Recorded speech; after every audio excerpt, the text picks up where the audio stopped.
AFR On Demand is brought to you by Breck Golf. Try Beaver Creek today, just 20 minutes from downtown Baton Rouge in the Zachary area. They've got a PGA Tour driving range, a short game practice area, 30 to 40-yard practice shots. It's a great place to chip and putt and practice if you don't have time for a full round. Book your tee time today, golf.breck.org, golf.breck.org. Matt Moscona. I'm very important. After further review. Say it one more time. After further review with Matt Moscona. And here we go. Live from downtown Baton Rouge. Let's ride!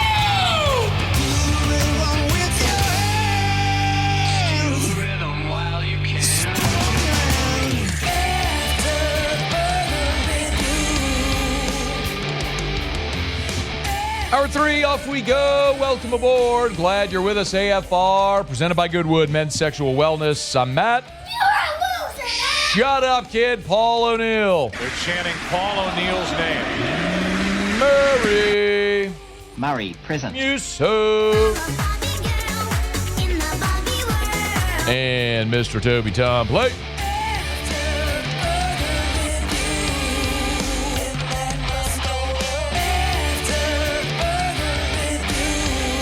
All right, we're here. Glad you are as well. 5 o'clock win time. Glad you're driving home with us. And oh, by the way, it's a hump day.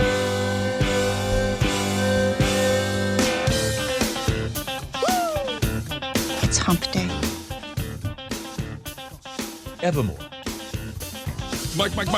What day is it, Mike? For fast, effective relief. Hump day. It's delicious.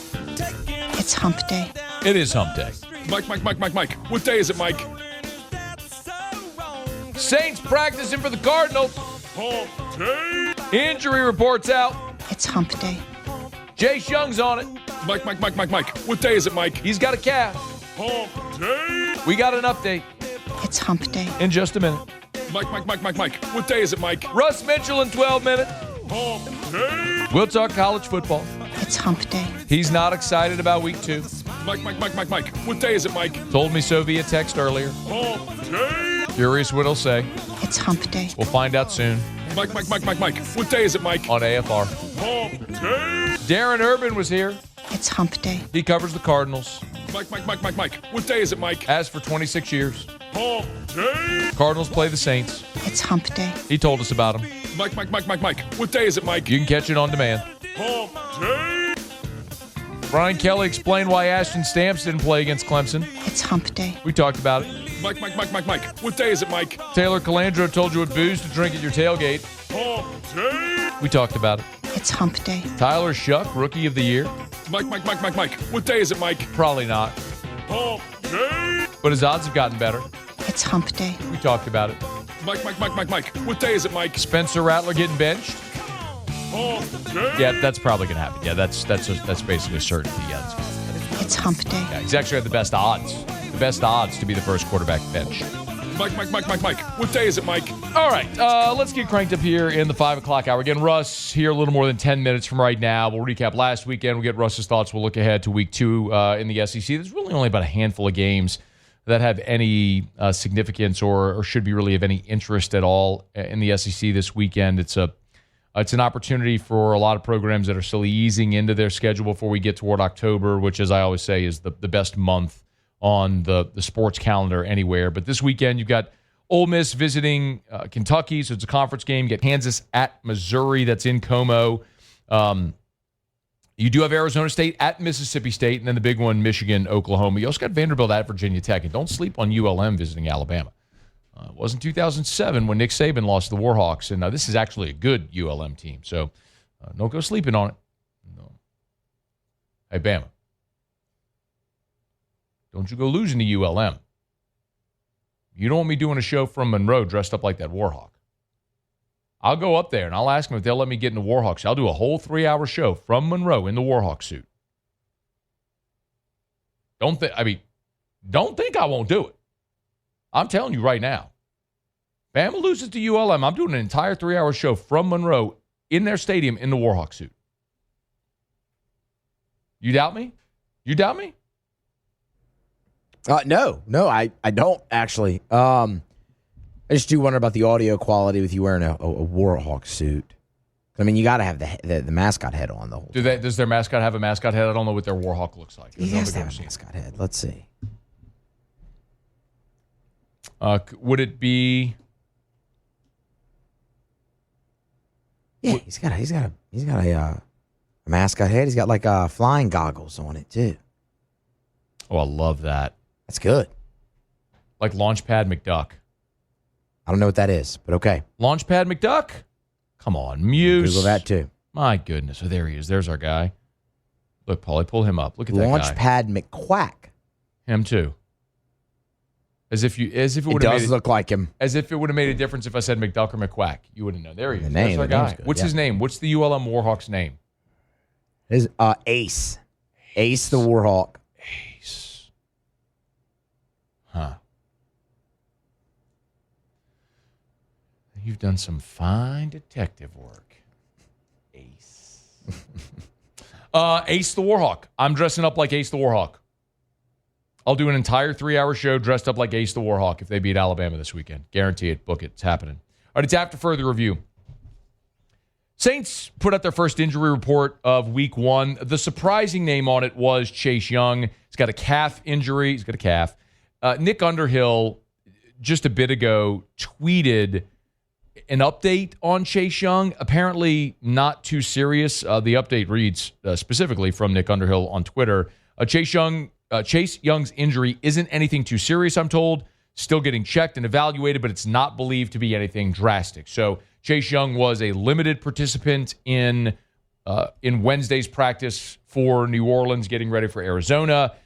That would be a bummer if Chase Young is unavailable. It is worth noting that just a day ago, Chase Young was a guest on the Jim Rome show. So I wouldn't imagine if he was dealing with some serious kind of injury that he'd be out doing interviews like this. But Chase Young was on the Jim Rome show, and I thought it was interesting when he talked about his decision to re-sign with the Saints, considering this was a guy who, once upon a time, was the number 2 pick in the draft, was the defensive rookie of the year. Injury limited his second and third seasons in the NFL when he was healthy. Between the Commanders and the 49ers, he had another very productive season, and then went into free agency, signed a 1-year prove-it deal with New Orleans, and this offseason signed a 3-year, $51 million extension, and really didn't test free agency. He, at least not publicly, he didn't go make visits. He signed an extension to stay in New Orleans and explain why. Saints just felt like home, man. Just starts in the locker room with the guys. Got so good in the locker room. Locker room up to Mickey. It's everything's just a family environment in there, and that's just something I do cherish a lot. I do love to hear that.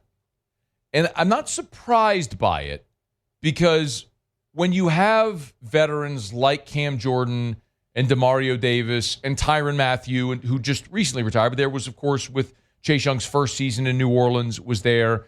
When you have these veterans in the locker room, and even as bad as last year was, I mean, they were a 5-win team a season ago.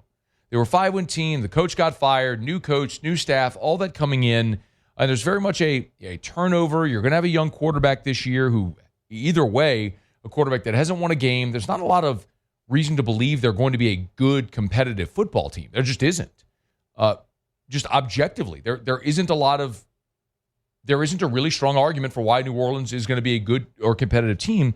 But the fact that he says it feels like home, it very much speaks to the culture in New Orleans and in the locker room. And I love that, because even with a new coach, sometimes that can change. But the fact that you have a guy like Chase Young buying into that, I think that's a great sign for the foundation that you're trying to build. Now, he also, one of those veterans, of course, is Cam Jordan, and Chase Young talked about their relationship.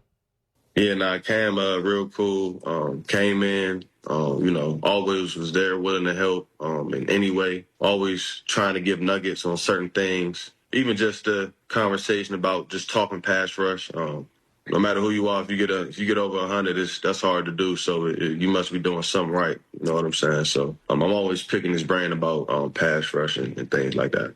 The opportunity to learn from a Hall of Famer is certainly something that a guy like Chase Young, who's still relatively young in his career, could benefit from. I do look at Carl Granderson on one side, Cam Jordan on the other. Of course, you have Chase Young, with Jordan probably becoming more of your rotational guy who also kicks to the interior as well.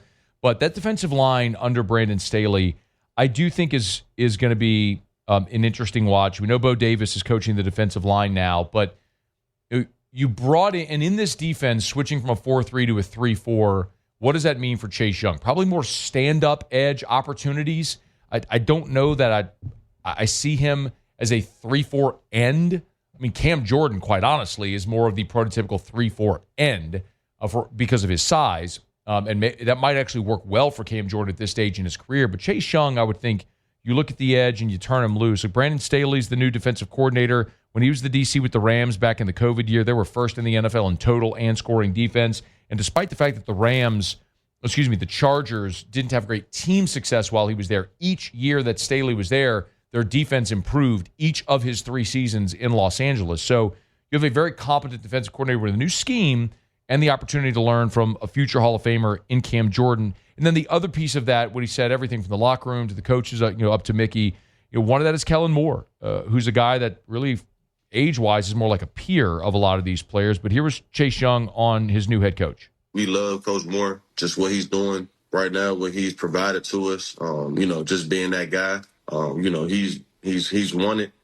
He's bringing all that. He knows how to win. And he's putting us in position and doing things with us to be in that position also. So, can't say enough about Coach Moore. Those are the things that I love to hear, because if I'm going to reiterate something that you're going to hear me say over and over this football season, where I am not expecting the New Orleans Saints win-loss record to be very impressive at all. I just don't think there's a lot of wins on that schedule. And if that's the case, I'm okay with that because they're hitting reset. But what I want to see is culture and young guys continuing to grow and develop. And if you have a young veteran like Chase Young, talking about the veteran presence in the locker room, how much they like Kellen Moore and the culture he's building, those are all foundational things that you have to have in place that seem to be there in New Orleans. And that's a reason for excitement moving forward. Like you look at the Cardinals and Jonathan Gannon, who's in year 3. They won 4 games in year 1. Last year they were 8-9. Now they're trying to make that step up into the playoffs. Guy's 42 years old. Like the Saints could follow a similar path. They got to figure out quarterback. That's a lot they still have to work on with this roster. But you got to start with culture. And it sounds like they have it. And that was a great thing to hear from Chase Young. All right, it's After Further Review, brought to you by Evermore. As we mentioned, drink Evermore. EVAMOR, Evermore.com, Evermore.com. Natural artesian water, a Louisiana product. Get it at great local retailers. I got my bottle with me every day here in studio. I drink it at home. I put it in my Keurig when I make my coffee. Try to purge tap water out of your life if you can. Drink a healthier option, a better option for your family, for your children, for high-performance athletes, for hydration. It's Evermore. EVAMOR. Find a local retailer near you at evermore.com. Buy it online at evermore.com. That's EVAMOR, evermore.com. All right, Russ Mitchell is next. It's a Hump Day edition of AFR presented by Goodwood Men's Sexual Wellness. We're talking SEC Week 2. Don't you move. It's AFR. AFR. Watermark Downtown, Renaissance Southtown. Friday, the LSU football Tigers will be moving into the Renaissance Hotel there, Renaissance Baton Rouge on Bluebonnet. Every single home game, the Friday before home games, that's where Brian Kelly and the entire LSU football program move in. They got to get away from campus, all the crazy tailgaters. So what do? They go to Renaissance Baton Rouge. Why? Plenty of rooms for the entire team and the coaches and the entire football program. You got plenty of meeting space. The grand ballroom is where they have their team dining. All the other breakout rooms where they divide them up, where they have position group meetings and film study and all that sort of stuff.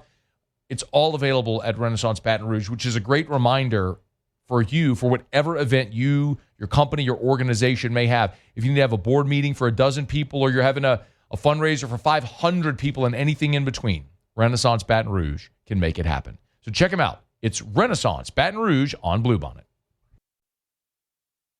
After Further Review, presented by Goodwood Men's Sexual Wellness. Visit yourgoodwood.com. Russ Mitchell. Kicking the tires and lighting the fires. Russ! Literally. Well, I'm proud of Russ. I think Russ deserves it. It's football! Rusty, come on up here. Absolutely, I thought that was going to happen because it's state. It's supposed to happen. You know, I haven't had much of a chance to talk to you man to man, Russ. How are things out there at DBU? I want you to stay here and take care of things, Russ. The only way you can point up is up. Not going in our yard, Russ. It's going in our living room. Just like Troy. Can't see the line, can you, Russ? Put your foot on his throat and choke him out. Take it, Russ. How are things at DBU? Pretty damn good. How are you, Russ? Kicking tires and lighting fires, baby. But I'm wearing my hat very proudly today. That's a Death Valley hat. Yes, this is the 2019 National Championship, the real Death Valley hat. Where's your Parish Construction and Roofing hat? I do. I got it right here. I'll put it on in the second segment. But right now, you don't pay that much, man. So right now I'm wearing I like this hat. I wear this hat every time I have to go meet with someone from Clemson. So if you're listening, not watching, he is wearing an LSU Death Valley cap. Yes, and Russ never wears caps either. So it's an oddity to see him with a hat on his head. The only two games that really are three, you got to beat Texas A&M every time. It's really important to beat USC because all my neighbors, like 3 of my 6 neighbors, all went to USC, and I was so surprised that my house hadn't been painted in Trojan colors when we got back from Vegas. So that was disappointing. Really disappointing. And the other one is, for some strange reason, I got a lot of friends from Clemson, so it's beautiful. I sent everybody 2-0 signs. So keep it up. What was your big takeaway from LSU's win in Clemson? I got a few. Let's start off, first of all, with you were right. I mean, I was right too, but I mean, like, that team looks good, man. I mean, it really, I mean, it's a significant improvement over last year. Mansour Delane is a stud. It's a little bit of whiffs of the Honey Badger in there. I mean, that kid is a stud. And I really was impressed with Joe Sloan. I thought the offense, the commitment to running the ball, and, the offense itself felt really creative, a lot of movement, and not just movement for movement's sake, purposeful movement. I was very impressed with how he called the game. The defense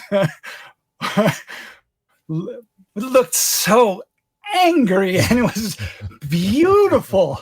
I love that kind of anger. And Perkins looked like Perkins. We finally found Perkins.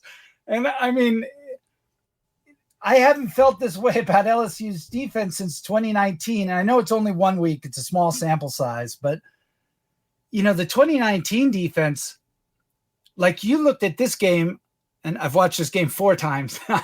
So, this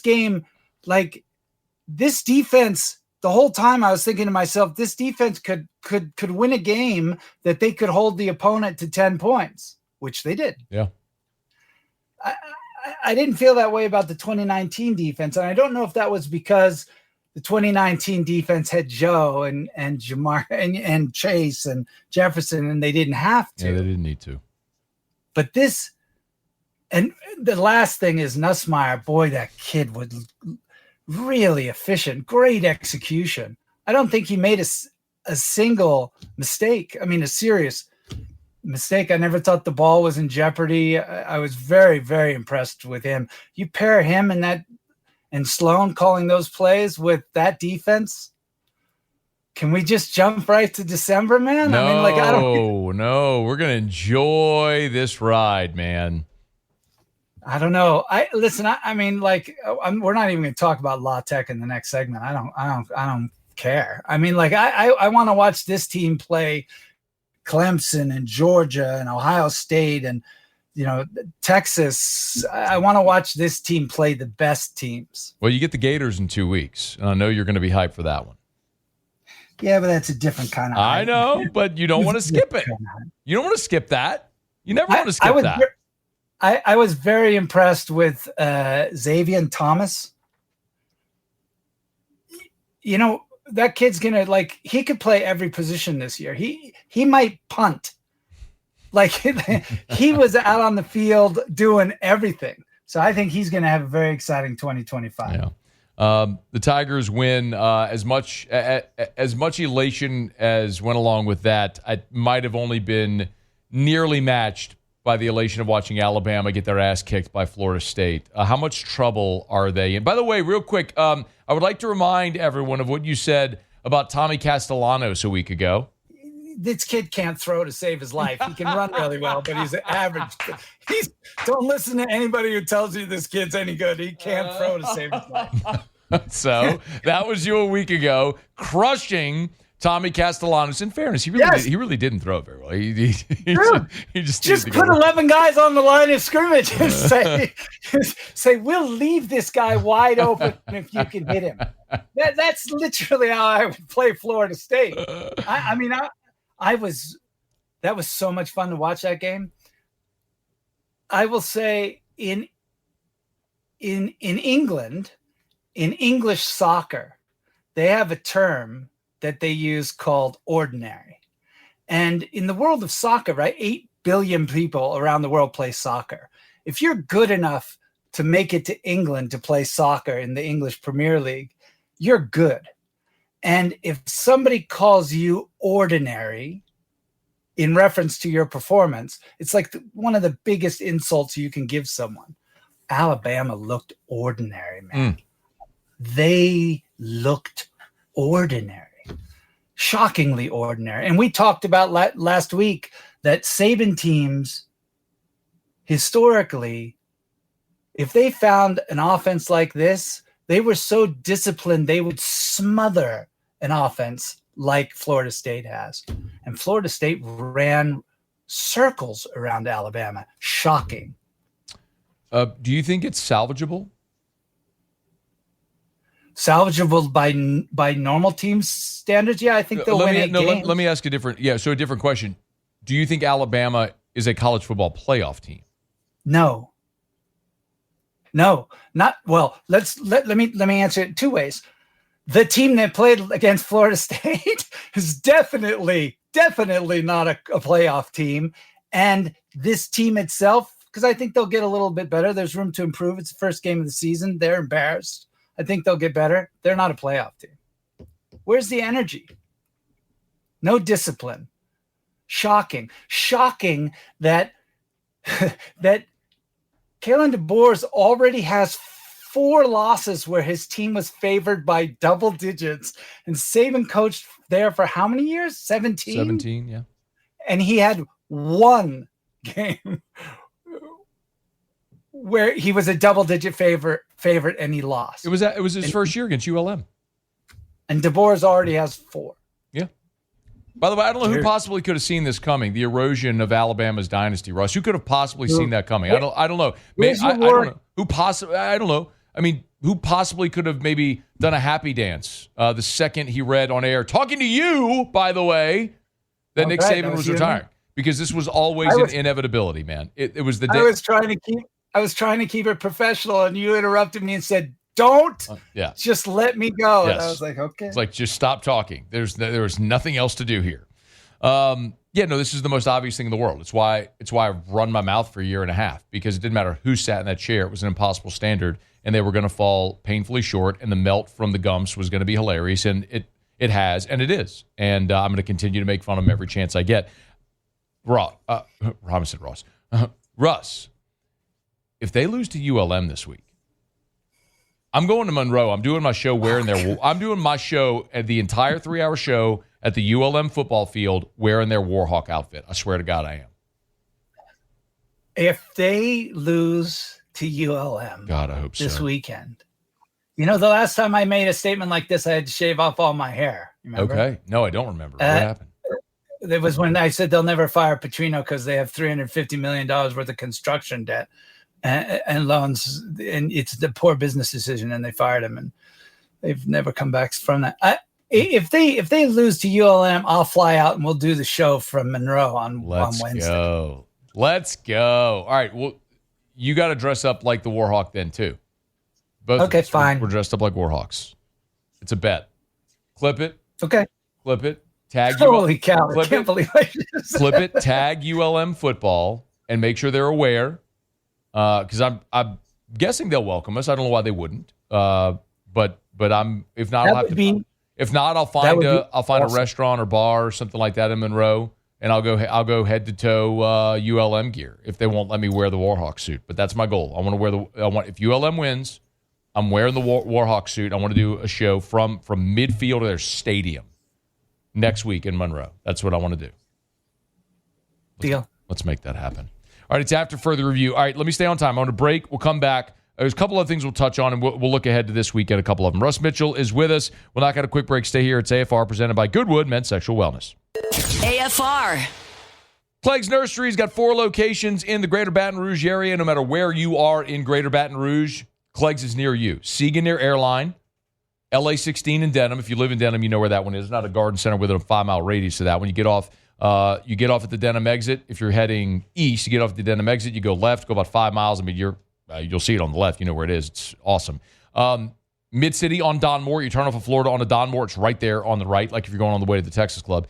And then the Garden Center in Greenwell Springs. Paulie passes that one every day when he comes from Central. If you're leaving Central, like you pass in Greenwell Springs, you pass the Welcome to Central sign, it's immediately on the right. It's gigantic. That's the one Ontario talks about. It's ginormous. They've got everything you need. By the way, deer hunters, buck busters, mow bucks, rice bran, deer corn, they got it all over at Clegg's. And they got all of your fall bedding plants, your Johnny Naylor seeds for your all vegetable gardens. It's time, y'all. Get in those gardens. Buy local. Shop local. Tell them Matt sent you to Clegg's Nursery. After further review, presented by Goodwood Men's Sexual Wellness. Visit yourgoodwood.com.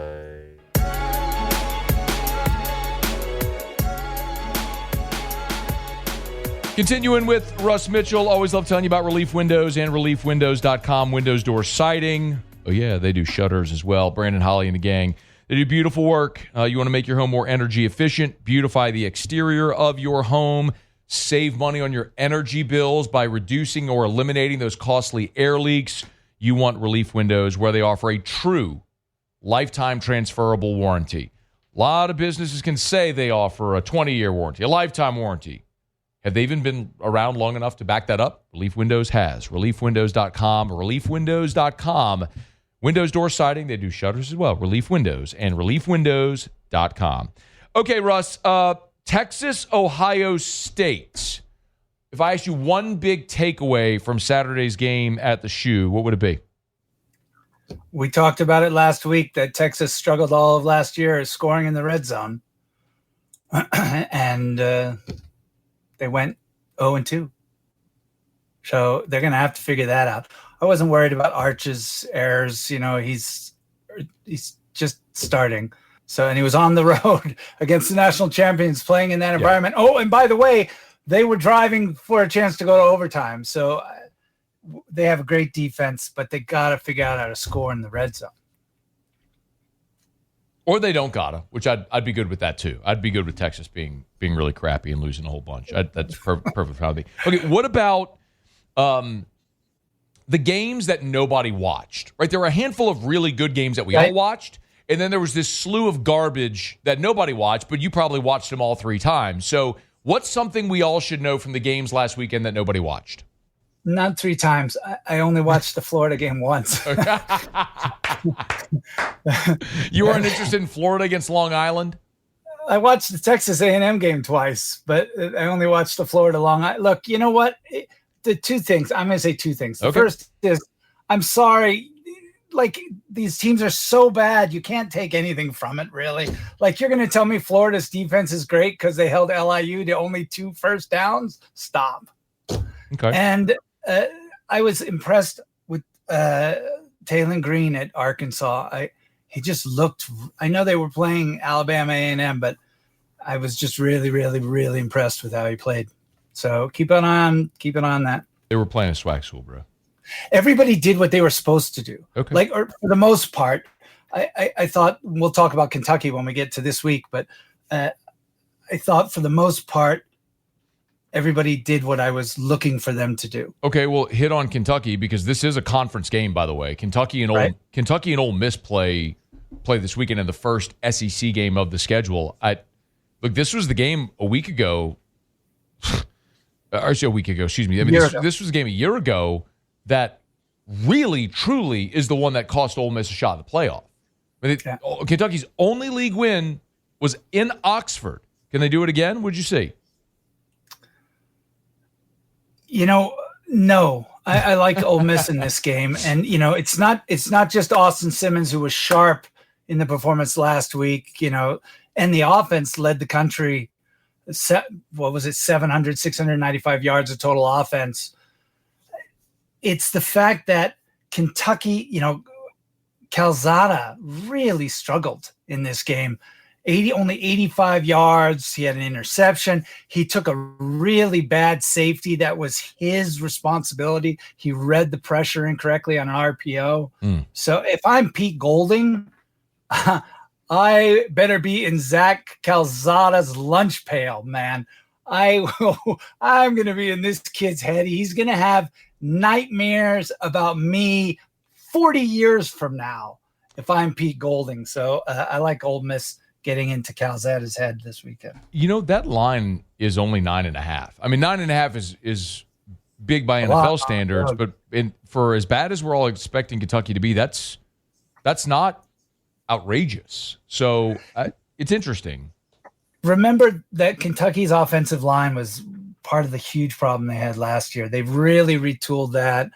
The big blue wall they're talking about. They ran for 221 rushing yards, but it was because they were playing such a weak opponent. I think Ole Miss is going to be on top of this. I have faith in Golding, and I have no faith in Calzada. What about from UK to KU? What about Kansas at Mizzou? This is in Columbia. The border war. Yeah. We haven't had a border war since Missouri jumped into the SEC back in Is this really the first one since 12? First one since 12. The last one was 2011. Okay. And by the way, just so you know, and I will forgive everybody if they're not experts on the border war, but it's like tied 56-55. Like they're like these teams. This is a good game to watch, right? It's like the Holy War, Utah versus BYU. Kansas, if you watch that Fresno State game at the beginning of the season when they opened up the revised stadium, Kansas Daniels looks good and the defense looks aggressive. Obviously Missouri is going to be a step up, but I'm really looking forward to this game. Missouri looked good over the weekend as well.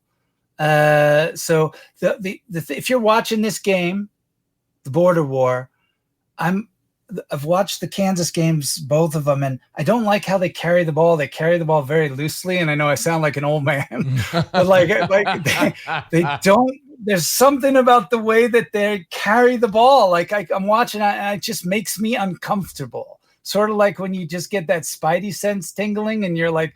So I think they'll probably have some turnovers, and that'll be the difference in the game. And I like Missouri. He's on Twitter at Russ Mitchell CFB. I want to quickly get a thought on the two other big games because I want to make sure we have a good amount of time to talk Michigan, Oklahoma. Arizona State at Mississippi State. This is number 12 Arizona State. It's a 6:30 game on ESPN2, 6:30 Central on ESPN2. Arizona State is about a touchdown, 6.5, about a touchdown road favorite in this game. What did you see from State week one that might make you think they can keep this one close? I saw nothing. So, I think I actually would be, I would be really, and I love State, but, I would be really heavy on Arizona State in this game. Okay. I do think that Mississippi State has done a really good, because you can't say State for this game. I think Mississippi State's done a good job. We saw in the one game against Southern Miss, which was a fun game to watch, by the way. They hate each other. That was a fun game to watch. But they've rebuilt their offensive line. State has and they bulldozed Southern Miss. Fluff Bothwell got a lot of yards, but Arizona State's really good, y'all. I'm telling you, they're going to come down there, and I expect them to win handily. I'd lay 13 on Arizona State in that game. Vandy upset Virginia Tech a year ago. Virginia Tech's at home, 1.5 favorite. This is on the ACC network, so no one's going to be able to see it. But Well, I guess you could stream it. Well, sorry. So Vandy looking to move to 2-0 in Blacksburg. Yeah. Can they do it? Yeah. This was an important game for Vandy last year, recall. Yes. You and I mentioned it. Weren't we watching this in Las Vegas? Yeah. Yeah. You and I were sitting at a sports bar in Las Vegas watching this game. This is when Diego Pavia said, "Hey, I'm good." And and not only am I good, I'm really good in the red zone. And he was really good in the red zone last week, completing 20 of 25 passes for 275 yards, 3 touchdowns, great in the red zone again.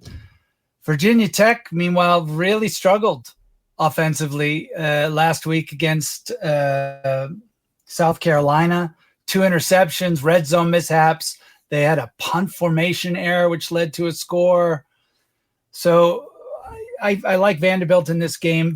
If you're Vanderbilt, if you're watching this game, which as you pointed out is going to be hard to watch because it's on the ACC network, but if you're watching this game, it's all in the trenches. Vanderbilt's offensive line has to be able to stop the defensive line from Vatek. That's their strength. You got to stop Copeland. He's a monster. You saw that he kept South Carolina bottled up. It was 10-8 going into the fourth quarter. By the way, South Carolina, if you can hear me, you got to score a few more points than that, man.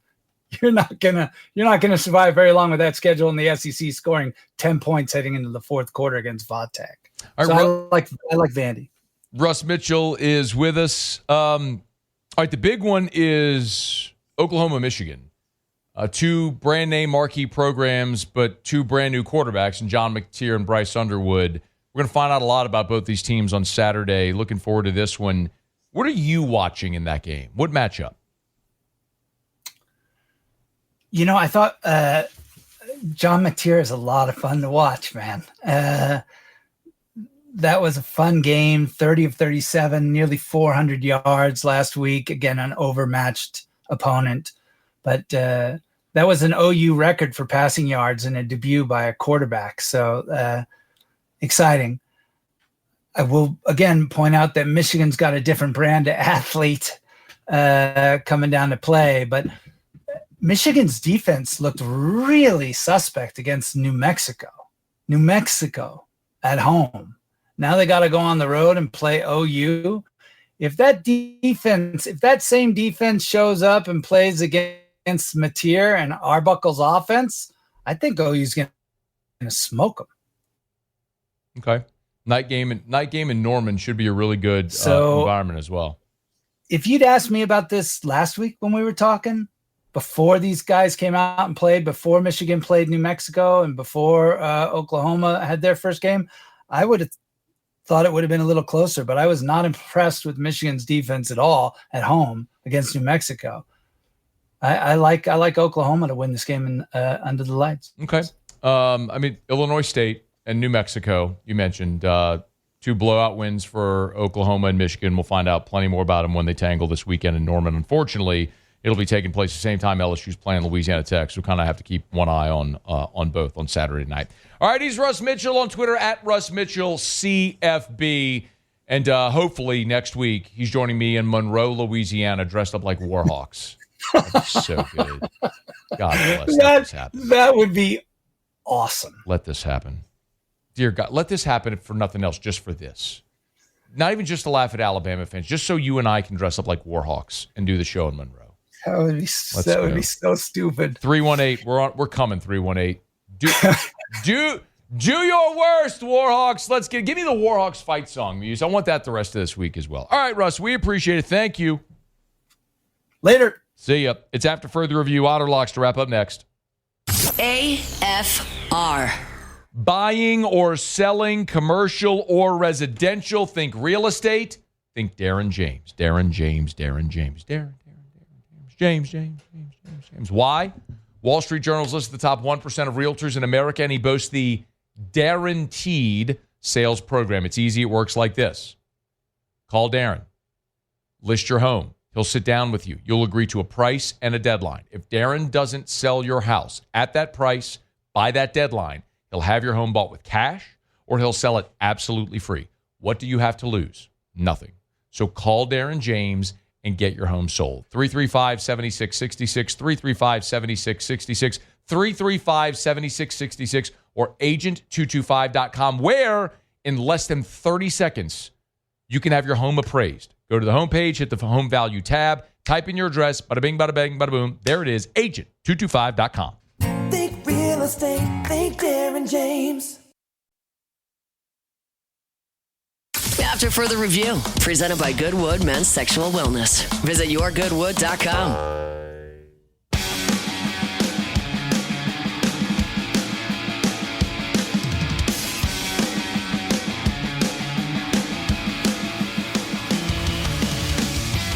Down the stretch we come. Final segment here on a Hump Day edition of AFR, presented by Goodwood Men's Sexual Wellness. Lowest prices, never any contracts. Visit yourgoodwood.com, yourgoodwood.com. One thing left to do. Let's find out what we're betting on tonight. It's time for Otterlocks. Otterlocks. All right, time to win some money. Presented by Total Maintenance AC Repair. Same-day service means you will never sleep hot. 480-1000. We are Total Maintenance. I think it's safe to say that I won the bet. Otter, how are you? Doing great, Matt. How about you, buddy? Doing awesome. Got to get back on track after a 1-2 night last night in Major League Baseball. Got the NFL tomorrow. The Dodgers they scored a bunch of runs. They couldn't shut down the Pirates last night, man. Yes. So let's start off with Milwaukee and Philadelphia. So, Milwaukee, best team in all of baseball at home, a short price here with Quintana and Nola on the hill. So Aaron Nola puts a lot on his shoulders right now after Wheeler has been lost for the rest of the season. But still trying to work himself back into form. I think it's a very cheap price. Taking the Brewers minus 113 at home.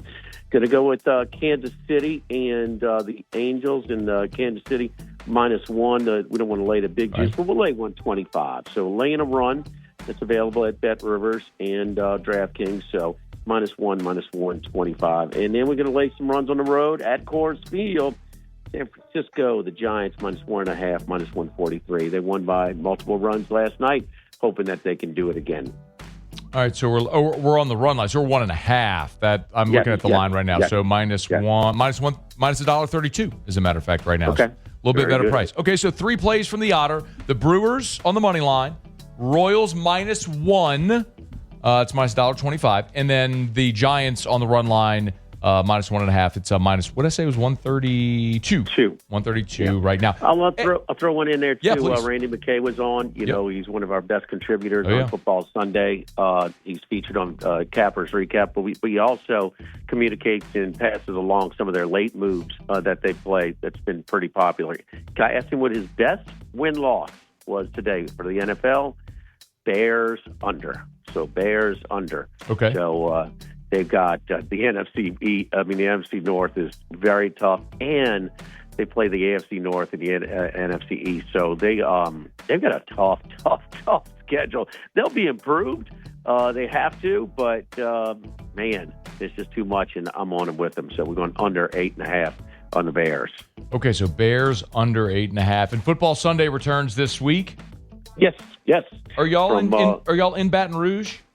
Yes, the Queen on the odd numbered Sundays. This will be the first Sunday. So they were at the Queen and Caesars Sportsbook in New Orleans on second and fourth Sunday. Okay, awesome. Yes. So New Orleans and Baton Rouge alternating weekends for Football Sunday. If you're not familiar, Sundays 10 to noon on 104.5 ESPN Baton Rouge. And if you're not in Baton Rouge, you can stream it on our app, on our website, on your smart device, all that sort of stuff. Highly recommend